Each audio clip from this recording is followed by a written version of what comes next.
there's this philosophy that, we heard it when we were young that you're great just the way you are. Yeah. And I don't know if that's the best message. I think you have value the way you are. You definitely have intrinsic value as a human being. However, you're not just fine the way you are. You could be so much more.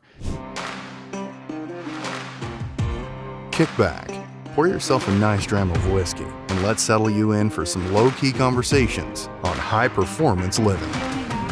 This is Wise Words and Whiskey. I'm really stoked that you're here, brother. I mean, thank you for joining me and wanting to have a conversation and diving in. For everybody, real quickly, like I shared with you moments ago, that is tuning in to hang out with us, I want you to meet Mr. Greg Kreno. Greg has over, I would say we just talked about it, 22, 26, including your time in the academy, years of service in the United States Air Force. And I got to tell you, he flew the fierce A-10 Warthog over Korea and in combat operations in Afghanistan and Iraq. And guys like Greg, like you, brother, are literal angels in the sky for guys like me that were on the ground. Anytime we got in a pinch, I would rather have you than a fast mover any given day. The ways in which these aircraft, so I commend you on that. That's an unbelievable thing. So I wanted people to hear that. But I know that you also took some time off at one point in between your active duty and the reserves to go get your law degree, which, holy mackerel, I'm sure that was quite the ride as well. And, and now do you still do command and combat ops for the Indo-Pacific region? You're in control of that, or is that your job? Yes. Okay. So right now I'm in the reserves in a combat operations squadron out at March Air Reserve Base. And so we're in charge of the air operation, or augmenting the air operations center for the Indo-Pacific region, which right now is mostly in Korea, but of course in the background there is China. So always, it's great because you get to see war from the operational perspective. So you're not just in your little A-10 world or whatever your unit was doing, which was fantastic and fun, but you see the bigger picture. Got it. And that's what are you still great? You're still a lieutenant colonel, or did they bump you up a little bit? No, still lieutenant colonel. Had the option to go up higher, but I thought that the juice wasn't worth the squeeze. Just had a lot of other things going on in my life and a lot of other interests. And so, we're just going to stop here at 22 plus years as a lieutenant colonel. So, awesome. It's tough to say goodbye, but I think it's time. It's not so much a quitting thing as it is to moving on to other things. Right. I mean, bittersweet. That's how it always feels. I remember my days getting out of the military too. I thought I could have stayed in. I was almost halfway. But again, you have bigger, better fish to fry sometimes. You just go down that road. What makes Greg all around to me, and is not just your military leadership, being a commercial airline pilot, a part-time attorney. I mean, talk about a pedigree with what you're doing, who at one point, I think you ran for the U.S. Senate in Arizona in like 2010, something like that. State Senate still. I mean, played in the world of politics. Mm-hmm. It's what is really significant for me, brother, that stood out was your commitment to being high performance in all that you do in your life and in your service to others. That, to me, that's what I took away from meeting you all those many months ago, learning more about you, reading about you, just paying attention to kind of like what your background's all about, having that combat relatability, et cetera. It was just the fact that you carry an essence about you about high performance living. There's a part of you that has standards for everything that you do, comes from that standard first and foremost. For me, that's what I wanted to at least share with everybody listening right now. And right now, I want them to know that you and I are going to pour up a nice glass of whiskey together. We're going to delve into one specific topic. And that is, here's the thing, I'm just going to overlay this for you, brother. It is, despite working in several very demanding fields, I want people to learn why this man, this leader, you're able to maintain a significantly youthful essence and look extremely young for your age, given all of those strenuous life experiences. Because I think it's going to make sense, because I get mistaken for being younger as well. A lot of my clients as well. There's a reason why, despite the world that we work in, we can still maintain, look healthy, feel healthy, live optimally, and not have that bogged down look that most people have. But first, I wanted to go ahead and pop that open with you. Yeah. You got your bottle right there with you. Here we go. So everybody that's either watching or listening, we've got the DoubleWood 12. This is the Balvenie. It's one of my favorite whiskeys. I made sure Greg had a bottle as well. We're going to enjoy this neat together today, which I don't want to lack spill of it a on my better- computer, so here we go. I'll go for it. Not a Can I problem. Let's go? go ahead. Okay. Yeah, we can go ahead and pour it out, brother. It's a casual. We'll have a good time with it. Okay. But I want people to know we're going to drink it neat. I think it's fitting for our conversation.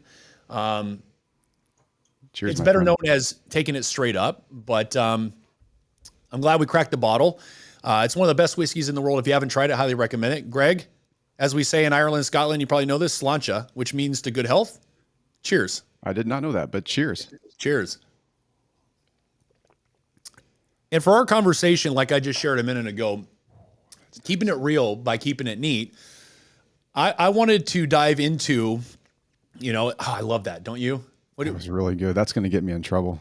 Is it going to get you in trouble? Right, before we jump into that conversation, I wanted to, what's your take on that? What are you experiencing when you sip that? It's just smooth. Now, I like whiskey, so maybe I'm not, well, maybe I am a good person to ask, but sometimes whiskeys can be, a little bit harsh at first, but that one's just like good and even the whole way. And you can have that one neat all day long. You can. Yeah. I mean, that's why I wanted to get your, the beautiful thing is this is the only thing I drink. I don't drink very much. I maybe have a 2-ounce pour once a week. I sit on the back porch over a sunset at the end of, the long days and enjoy just the fruits of the labor, et cetera. And I think what's amazing is why I'm doing this to share this with people that are listening to us talk. You and I having it together is really giving people kind of that chill fireside hangout. They can pour whatever they want to pour when they're listening, but I want them to have the experiences because I like sharing good whiskeys with people. And what I love about the Balvenie DoubleWood 12 is it's Balvenie's flagship whiskey, double casked, matured. It, to me, what I experience every time, Greg, and you probably taste this as well, is that sweet honey, that layered over that vanilla like spices that come along with it. It's just warm and lingering. It's just smooth all around. And I think this is a great, whiskey to drink year round, especially during the wintertime. So that's why I want to know what your experience was, what you were getting from it, because it's always subjective to drink whiskey. Yeah, definitely. I would say smooth and even and strong the whole way. Like nothing crazy. I like a little bit of burn. I don't know. I just kind of, maybe that's just like the slight masochist in me, but I Is like, that right? I like a little bit of, just a little bit, Okay. All right. And it has a little bit. We're gonna have to unpack that masochism though, if that's the case, because you're talking about like, yeah, you know what though? I think what you like, and I get what you're saying. You like that lingering heat that comes with a good whiskey because it gives you like that you're experiencing it. It's like that. It's almost grounding you in a way. You have that. I get to have a full blown time with this, and that's what I love about sharing this. But so anyway, I'm glad that we have this to sip on while we talk. Now I wanted to jump in this with you, brother, because I just mentioned it a moment ago.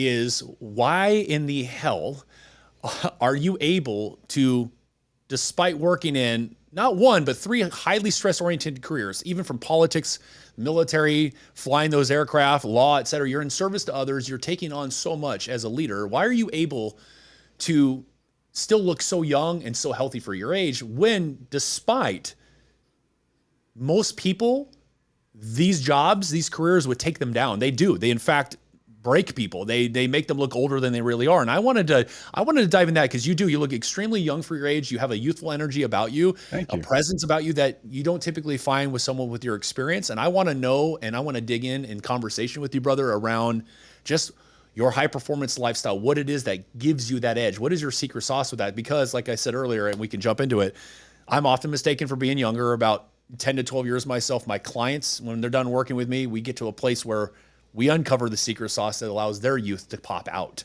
And with you, man, I think it's a very important component to share with people about what you do in your life, what real nitty gritty stuff you focus on that allows this to be who you are despite what you do. So let's jump into here, brother.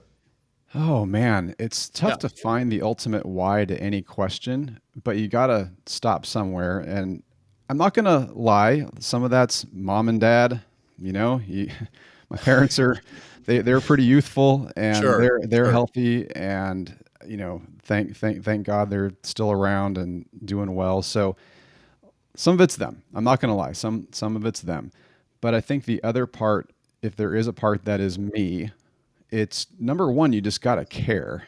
I just really care. I think my number one priority, save a few exceptions here and there throughout life, has always been my health. And I've always prioritized working out and eating right, sleeping, hydration. I've always just prioritized those things. I feel like if the machine's not running correctly, I can't do anything else. Right. Yeah. So I think it's just always been my number one priority, except for just a few exceptions where I've got to accomplish a short-term goal. I'll dig down. I sometimes won't work out for up to a week sometimes because I have to get something done. But as soon as that short-term problem is over, it's right back to running, lifting, whatever sport I can do. It's eating the greens and the veggies and eating the lean meats. And I'm not going to lie, I love partying with my friends. I love drinking just like I am with you right now. But it's in moderation. It's maybe one day a week, sometimes twice. Like I said, I've gone more than that, but I can't last much longer. Yeah. So it's caring is the number one reason.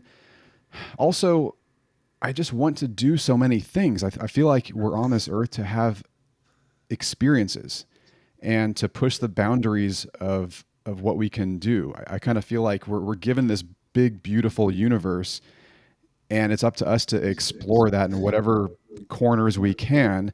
And I can't do that when my body feels like crap and people won't respect me if I look like crap. And I don't know. I think it's more of just the desire to experience as much of life as possible. And I can't do that when I look like crap and feel like crap. Yeah, like you. It makes, I get that, and you talked about quickly genetics, because genetics can only take us so far. Again, it comes down to, this is what I'm going to peel this back, because you said something significant. This is a wise word, and I think it's important for people to hear it, is moderation. That right there, number one, when I work with the clients I work with, they are absolutely excessive. And that is a big part of the reason why they feel old, they're tired, they're stressed out, despite all the success, all the notoriety, the prominence, et cetera, is why do I feel this way? It's because there's so much excess, so much distraction. There's not enough moderation, and they don't have anybody to show them what that looks or that experience is supposed to feel like. And you said that. So I want that one word to be significant, because your genetics only play a part so far with you. You choose to focus on the standards of living a life that caters to making sure you are high performance in your health and your wellness. Like you said, I may have a party here once in a while. I get it. It's like moderation with the whiskey. Having one glass a week, knowing my limits and being willing to stick by that is huge for your own internal, health. And then the external world then becomes this reflection of it. So, but I wanted to share that with you, because there's a high performance reason even beyond that you've committed to all your life, everything you do, because you've been a combat veteran, flying aircraft, dealing with people's stress when it comes to lawyer, when it comes to even being a pilot, all of these elements together make Greg Creno. There's a reason why you were able to stay connected to that type of lifestyle that gives you such a youthful essence and presence. And that's why I want to continue to wrap back and forth with you on what else is there that you really can dig out, that that people might want to glean insight from, that can go, wow, if I actually start to pay attention to myself this way, I can do the same damn thing. Yeah, and there's many reasons. I think another one is just a genuine curiosity about life. A lot of the things I've done have just been, man, I want to learn about that. So with law and politics, it started many years. It started when I was probably in my first assignment in the A-10. I was in Korea, and it was my first real job, I guess, so to speak, where I'm out there, performing a task for the U.S. government. I was no longer in training, and I wanted to learn about the region that I was in, which, like I said, at the time was Korea. Yeah, so I read a lot, and reading leads to more reading. And then I go, okay, well, how does the legal system work? How do these countries relate to each other? How does international relations work? And so I got a master's in international relations. Then it was, okay, what's the next step? What's the best thing you can do to really understand how your government works? Well, I felt like it was a law degree. So I did that. And so I think a lot of it's just a curiosity. So caring about your appearance is the first thing. The second thing is a curiosity. You just have, and it's hard to really teach that. But what I would say is start with the things that you are curious about. I think people are curious about something. Sure. So just start there and then see where it goes. Like for me, I didn't ever think for one second when I was a teenager. I never thought that I'd become a lawyer. In fact, I hated reading. I really did. I got the Cliff Notes. I looked over to the person next to me and asked them the questions before the exam. Like, I was that kind of guy in high school. I hated reading. But then it grew on me as I learned about my first assignment in Korea. And then that led to the next degree. Then I really enjoyed reading after that. So it's just like, take that first step of the things that you are curious about and then just see where it goes. You know, that's a good point. And I'm going to yank on that one a little too, is because it's easy to tell, obviously, this, to tell people, get curious. And that's great. And you're right. People should be curious. But it's almost like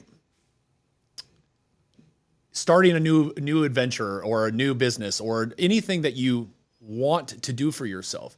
Sometimes it just takes, if not most of the time, it just takes just stepping into that and not knowing what you're going to do with it, not even knowing what's going to happen with it. And I think the biggest problem that people have, which stresses them out right out of the gate, is they do it anyway, despite that fear, that stress that they have. And then they don't know how to actually improve from the experiences that they have when they're curious about something. They get curious about it. They don't know what they're doing with it, but they keep trying to figure it out. And nobody ever gives them the environment to really like understand and learn from those, I would say, hiccups when you start something or when you first become curious. And then it just becomes a snowball effect of chaos in their life. And then nobody deals with, how do I manage and optimize the chaos so that I can have better experiences when I'm curious and actually exploring these things. So for you, you go, I hate reading. I totally understand what you're saying. You're like, I don't want to sit down and get bogged down into this book. Yeah. But the drive inside you that I'm pulling out, that I want to keep talking, is there's a reason why you decided, though, despite against that, you were still going to do it anyway. It goes beyond just your curiosity. There's a drive inside of you that you were able to tap into to become this officer in the military, this lawyer, this guy with many great degrees, someone and who it's still not feel and look like a stress case after all of those experiences. It goes beyond, care. It goes beyond gratitude. It goes beyond, the standards. It goes into something even deeper that I feel like is there with you. And I want to know if you know what that is as I'm talking. Like, am I poking at anything that's going to come up? Because you're doing something that most people are doing, and there's no way, despite what they're doing the same way you are, they don't look like you. They don't feel like you. They don't live like you. And I want people to hear that and know there are other secret sauces out there you can tap into. So please. Probably another aspect of it is there were things about myself that I didn't like.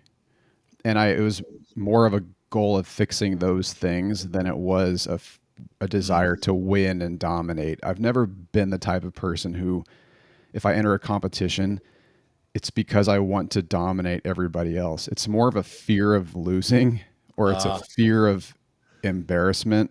Okay. So I don't know if that's a good thing, but it's a thing. And I think it's more of just, like I said, I don't want to look bad. I want to feel good about myself. And so I'd find the things that needed correcting and I would correct them. Yeah. As a kid. Sorry. Go ahead. Yeah. No, you're good. Yeah, we're talking. That's fine. No, go ahead, brother. Yeah. Yeah. As a kid, I was pretty good in school and pretty good at sports, but then as I got a little bit older, I think maybe the reading and maybe the intellectual part kind of became a little less important, and that bothered me. I think there was one time I went out with a girl. I was maybe in my early 20s, and I didn't know what some word meant or whatever, and she knew what it meant, and she's like, "Oh, you don't know what that means? Like, do you read?" It was kind of an insult. And I was like, "Oh, shoot, you're right. That sucks. I didn't like that." I'm like, I need to be smarter. I need to read more. I'm no longer a child. I can just look at the Cliff Notes. And that probably was the first spark that led me to going to law school, was just that. So I think it was just finding things that I didn't like about myself and just correcting them. I just never liked that feeling. I never liked the feeling of, I guess the word, it's for lack of a better word, inadequacy. Yeah. It's tough for guys to say that word, but I was about to say that it is very tough for the male ego to handle. God, I see it all the damn time. I'm telling you suck at something. Yeah, it's okay to actually, for goodness sakes, like even talking with you, being on the show, you doing your own show. We all have these different things that everybody starts somewhere, and we're always going to suck at everything. It's not a matter of, there are some people that have these scary, weird, innate talents, and they build it around it. They might be great at sports. You're great at what you do. I'm great at what I do, et cetera. And we just build around that and we manage those things. But what you just said was, it's the fear I possess that I allowed myself to embrace, because you didn't say in those words. I'm going to say it for you, because it's important to realize that these are more wise words to understand, that you learned, whether you were aware of it or not, how to yield to the fear around how you looked, your intelligence to other people, your commitment. And I love that. You know what's great about you said is, I don't go into sports to crush competition. I go in there to better myself. Now, Yeah. if you have a little bit of a competitive bone, there's nothing wrong with that. But what you said hit me, and it makes me want to go, you know what? If people are hanging out listening, it's almost like, pay attention to that. Because when you have this like fired up, like you're burning bright too quickly. When you go into a thing you want to beat, crush, etc., you tunnel vision yourself, you limit yourself, and you actually stress your internal world out much more than you think. You said, look, I'm going to go into this a better me. I'm going to find where my flaws are, where my nuanced weaknesses are, and I'm going to crush them. I'm going to kill them, because the fear is there, and I don't want that fear to run my life, and I want my life to be where I actually feel good. And at the end of the day, that is why I want to dig a little deeper with you, brother. That's why I wanted to ask again, is because I knew there was something else in there. It is a relationship you have with your fear that gives you the standards that you're willing to never break, so that you can experience that sense of, I would say, you probably have some peace in your life with your fiance, right? And your family, et cetera. Is she still your fiance? Maybe you got married. I don't know. Oh, I'm sorry. Wife and a kid now. Wife and a kid now. Okay. A lot's happened since the last time we spoke. Yeah. Yeah, exactly. I stand corrected. Not a problem. Yeah. And men pay attention to that. It's okay. Mm-hmm. It's okay. And just leaning into that. One of the biggest things that I talk about when I work with my clients is all about learning how to yield to the fear of the unknown. That's it. Not try to overcome it, not try to control it, yield to it, utilize it. It's an asset. It's there because things are about to change. And if you can embrace that, like you've done, you go into a world you don't even want to go into, and you excel at it. And that's why I'm glad you shared that. Well, you put it a lot more succinctly than I did. And that's exactly right. It's more of a counterphobic lifestyle than it is a competitive winning type of lifestyle. Maybe it seems like that from the outside, like this guy wants to win and be good at everything and beat everybody, but it's really not. It's life has really been about me just conquering one little fear at a time. And there's this philosophy that we heard it when we were young, that you're great just the way you are. Yeah. And I don't know if that's the best message. I think you have value the way you are. You definitely have intrinsic value as a human being. However, you're not just fine the way you are. You could be so much more. And I think the best place to start, because people don't know where to start. They're like, well, I don't know what I'm interested in or what I'm good at. It's like, well, if you don't know what you're interested in or what you're good at, find out what you don't like about yourself. Because I guarantee you there's something about yourself that you don't like. Start there, or start with what you're afraid of. What are you afraid of? And just go after that and make that your little project, because there's a lot of things. There's things that I'm still afraid of. There's things I'm always going to be afraid of, but I'm afraid of so much less now. I don't, in the end, that gives you peace. That really gives you peace. And that's what we good. want. Yeah, that's good. You come to terms with, like I said, you're never going to really overcome fear. You can learn how to yield to it to certain degrees. And then at the same time, there are other ones that you just manage and understand that they're going to be there. That doesn't mean that, see, people let that consume them. They let those things override everything and control decision-making processes, thought processes, their actions, their behaviors, etc. And I talk about all the time, and I call them demons. You have these demons inside, and you don't know how to eradicate them and then manage your weaknesses and embrace your fears, etc. You're always going to have that constant battle within, that war within, that rages, on and on, and you're never going to get anywhere until you, like you said, it's a simple thing where, in concept, it sounds good. But if you don't know what the hell you're good at or you want, you're right. Wait a minute. Okay, what do I not like about me? And let me go find something that's going to challenge that, instead of me being comfortable with doing a little bit here and a little bit there. And if you can embrace those, it's a little thing. It's kind of like what you and I talked about last time we were together, and I shared with you.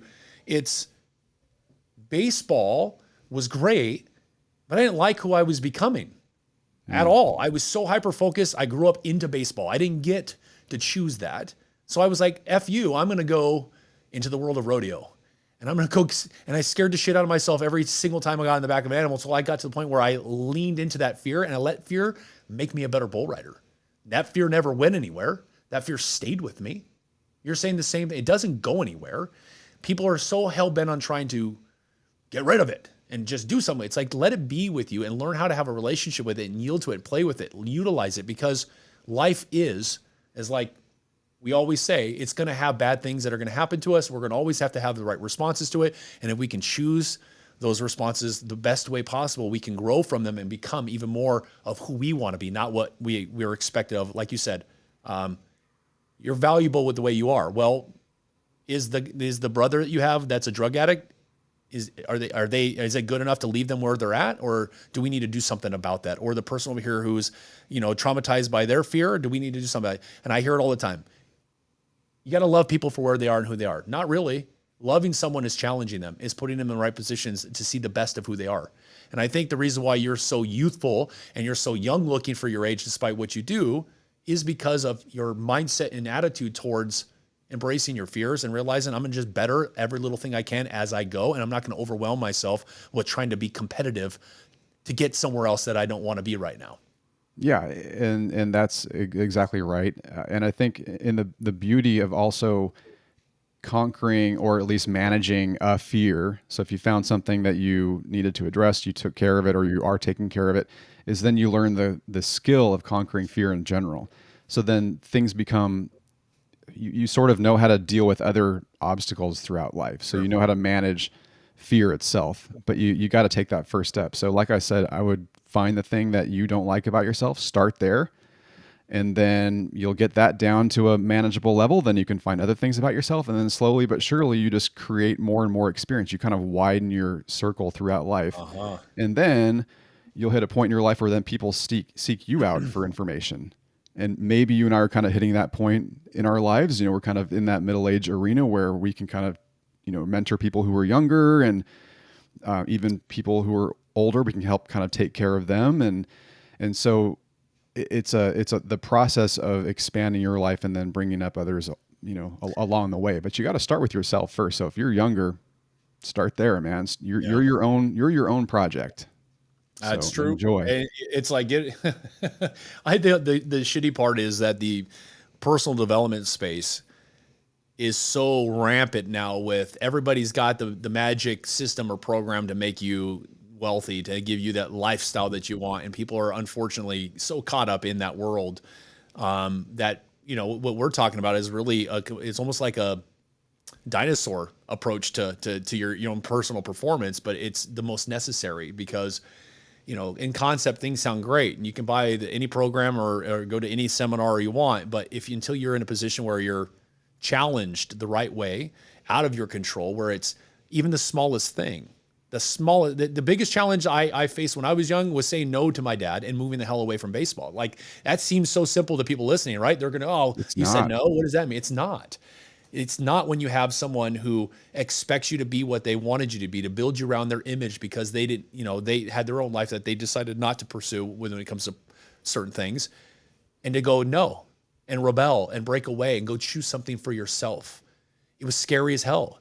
And I just threw up many times doing it. I found myself fighting to deal with the stress, but I realized I kept going because I always would sense that peace though after that. And I would realize this is where I want to be. I like what I'm feeling here. And then the military came knocking, and that became another scary world. You know that intimately well as well. I mean, you're an officer. I can imagine the pressures you had being in charge, a brand new officer in the military going, shit, where am I going to go now? What am I going to do? How am I going to perform? But we still did it anyway. You settle into that version of you, that confidence, that little place you worked on so many years ago, and go, you know what? It's okay. Breathe and allow this space to exist where when things come, I can respond to them the right way. And then you just build those muscles, and boom. Now you're here 22 plus 26 years later doing what you do. having a conversation with another combat vet, talking about how to live a high performance life simply by doing what we do best in the military. Slow is smooth, smooth is fast. And when you can slow yourself down and start with those little things, like you said, they become exponentially bigger, faster. The faster you go, the more lethal you become, which could be success, money, etc. But people want to get over there. They want to circumvent all of this over here. And that's why they end up at 30 years old. I know a gal that I skydive with. She's 38 years old, looks like she's 52. Ooh. And she's stressed out. Top real estate agent in LA. Unbelievable. Makes tons of money. Smokes, drinks. Looks like she's in her 50s, 52, 55 years old. I thought she was older. And it's because she's burning herself at both ends and not getting to that place of dealing with whatever she's got going on in her life. And that's the nature of this conversation. So, yeah. Yeah, you got to make, as much as I've done, my physical health has always been, at least, if not the first priority, at least the second priority. And almost always it becomes the first priority. Like when I was a kid, I did a program called Junior Lifeguards, and they taught the very first thing you do is take care of yourself first. So make sure that you are in a position to rescue someone first. So when you go out and you swim out to grab that person who's drowning, you got to watch out because they can then clamp onto you and drag you down. And if they do that, if it takes a smack in the nose to get them away from you, you got to do it. You got to do it. Now, because if you go down, now you got two people that need rescuing, and then the cavalry comes after you, and then that's, now you got 4 people, 6 people out in danger. So, little things like when you're jumping off the rocks off of a jetty into the waves, wait for the nice calm water before you jump in. Don't feel like you got to jump into the most gnarly wave to rescue that person right now. So you got to have a healthy balance between what the goal you're going after and taking care of yourself. So you got to keep that in your cross check at all times. And that's what I've been able to do. I'm not going to say I've been perfect. I've had my moments. Like right now I've got a newborn son. So, I'm not sleeping 8 hours a night. And yet, for some damn reason, you still look like you did sleep at it. So that's what I'm talking about. It's like you have the aura, this essence about you because you have built your life revolving around your health. You're revolving around your ability to care and want things to be at peace for yourself. So you've done everything that you can to unleash those elements of you to produce those results. You're right. You have a newborn son. You're not sleeping, but you still look young. There's a reason why, because you still operate from management of understanding where your power lies and where in which you can, like you said, your kid's going to scream in the middle of the night.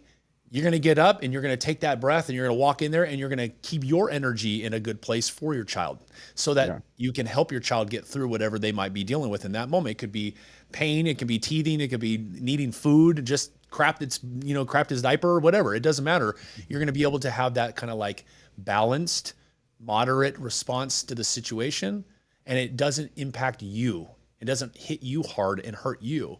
And that's, I think, another wise, definitely many wise words in there for people to take away and realize that, holy mackerel, maybe I'm responding incorrectly to my stimuli in my life. Maybe I'm reacting to stress poorly. And that's why I feel older than I really am. That's why I feel unhealthy, why I'm stressed, and why am I not performing my best? And I love that you said that.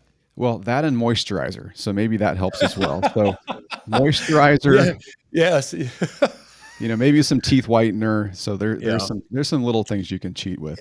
Aesthetics are great. I get facials. And I'm not afraid to admit that. I love it. I love my facials. I take care of I do put the moisturizer on as well. I clean my face in the showers. I get it. That's the thing is doesn't matter how old I am. I want my body, my mind, and my physicality to be in prime high performance so I can do the work that I'm meant to do in this world. I want to make sure that I'm a clean channel for the type of clients that I work with because I'm giving them and going through the most intense life-altering experiences. I have to be at the top of my game, and I constantly have my own, my partner who keeps me in check every single day to make sure that I never miss out on those little elements of making sure that I have my sunscreen on if I'm going to go out in the sun, et cetera. So I totally get what you're saying with that. Yeah, they say, what is it? Health is the first wealth. Yep. So you gotta take care of yourself, and you're better. It's the only vehicle you got. So if you imagine yourself I was born in 1975, so I don't know what the famous car was back then. Say you're handed a, what was it? It wasn't a Yugo. What was it? A Pinto? Imagine you're handed a Yeah, well, I think so. 1975, Yeah. a 1975 Pinto, and that's all you got. You know, it's a crappy car, but it's all you got. Well, you're gonna shine it. You're gonna keep the tires changed. You're gonna keep the oil changed. Yep. You keep that thing looking good. You know, it's a It- Pinto, but hey, Yep. it's wheels.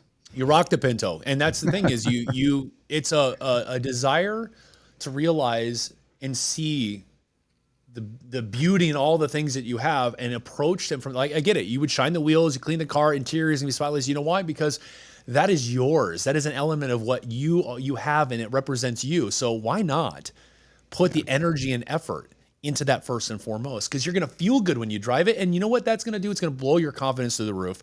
You're going to feel and look younger, like Mr. Creno here, and you're going to experience, people are going to be attracted to that, and everything around you can change. But again, in our society, in our culture especially, it's make money. Make money now, make money fast. I mean, be successful in this aspect of business, and everybody overrides and overlooks that very specific thing you just shared. They put that absolutely on the back burner. And I had a podcast interview a year ago that the guy said, so I get what you're saying. You're saying be peak performance in your business first, and then you can turn around and then you can apply it to your life later. And I was like, I didn't say anything like that at all whatsoever. Like, if you're not peak performance in your life personally, and you're not optimal in your health and your wellness, and you're not focused and you're clear of your obstacles, all of that you're doing in business, you're going to leave chips on the table. You're going to leave limitation. People are going to be impacted negatively by you. How well you live your life directly affects those around you. And I love that you're living your life the way you are, because clearly I see it, which is why I brought it to people's attention. Yeah. Thanks, man. I think I've heard something similar from many folks. There's, I follow Jordan Peterson a lot. I follow other military folks, and there was a general, I think, gave a commencement speech one time that said that the first thing you should do in the morning is make your bed. General, I know you've seen that one. Yeah. Yep. Navy SEAL. Yep. Right. And the idea there is take a small thing it's right in front of you. It's an immediate achievable goal, and just knock that off the table.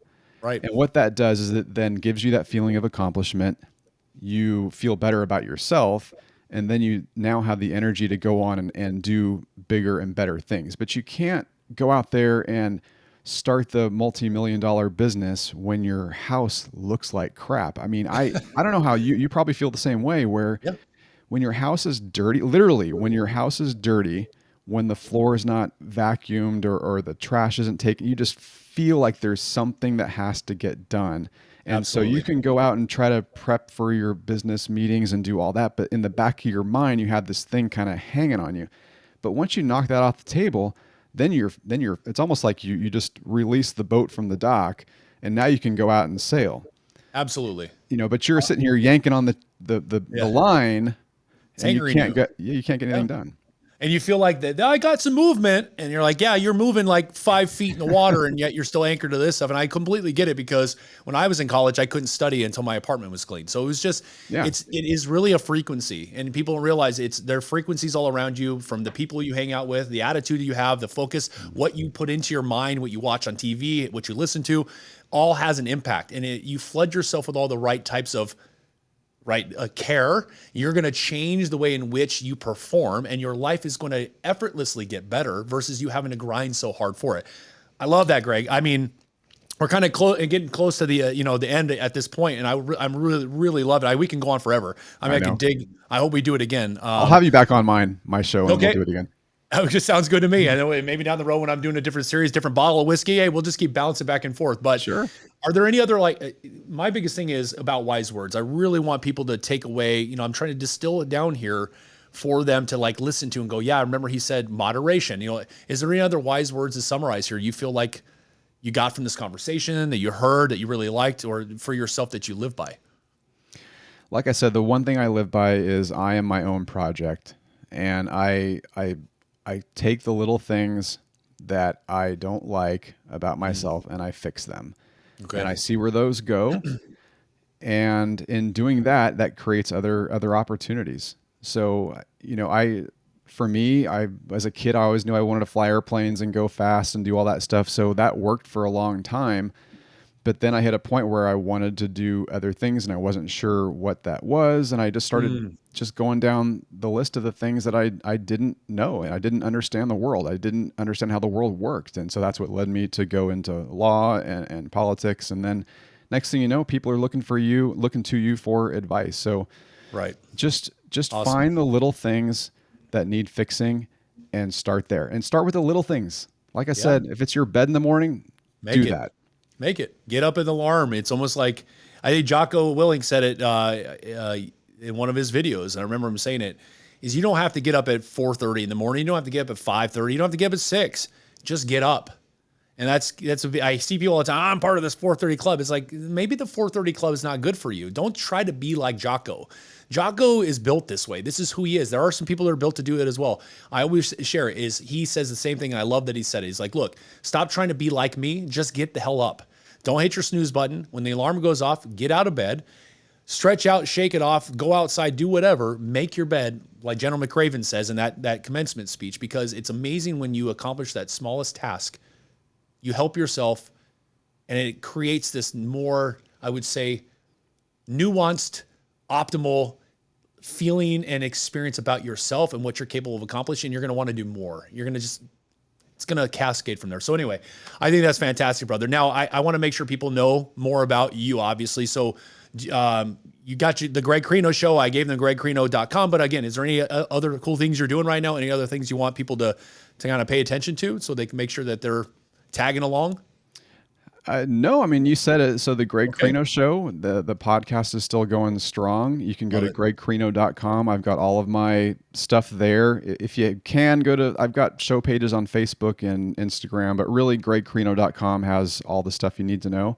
And I interview a lot of military folks and a lot of legal folks. So kind of like a warrior type of show with lawyers thrown in there as well. So it's an educational podcast, mostly with a little bit of entertainment thrown in there. So you'll learn something and have fun.